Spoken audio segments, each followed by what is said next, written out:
Well, I mean, the reason that we're re-releasing the record is really for the young fans, to be honest with you. We know that the original fans were there.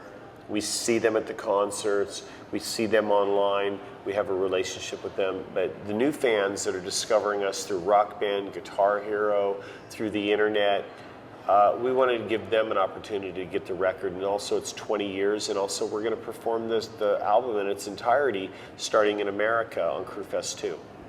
Yeah, Saints of Los Angeles really connected to people. I think musically and lyrically, it really isn't us doing anything different than we've ever done.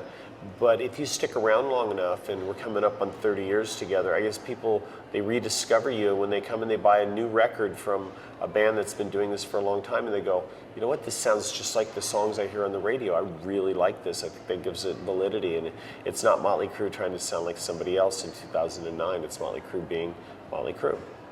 Well, I mean, Saints of Los Angeles is basically thematically based on the band's history, and that was a bit of a, after I did the Heroin Diaries and writing a record that was concept based, I got such a thrill out of it that I really wanted to, as a lyricist, sort of continue down that path where it was more than just an individual song, but it was actually a whole one big story beat altogether.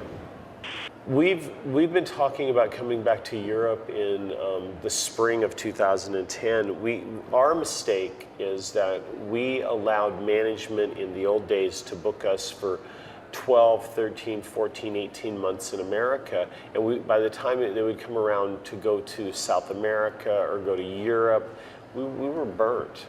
And we just couldn't figure out how to keep going when we were already fried. So what we've decided to do now was possibly trim back in places that we tour all the time. So maybe next year we don't tour America, but we do come back to Europe. And I think that if any place deserves it, it would be Europe. The mood of the band is awesome. I mean, one thing that you get with a band that's been around this long is that it is just what it is. We're Motley Crue.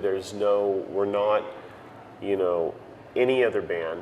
We're not trying to be any other band. We don't want to be any other band. We're just Motley Crue. And Vince, Tommy, and Mick, I mean, I know them longer than I've known anybody in my life except for my own parents. So there's a relationship there that no one can, you can't break that. You can't break that bond.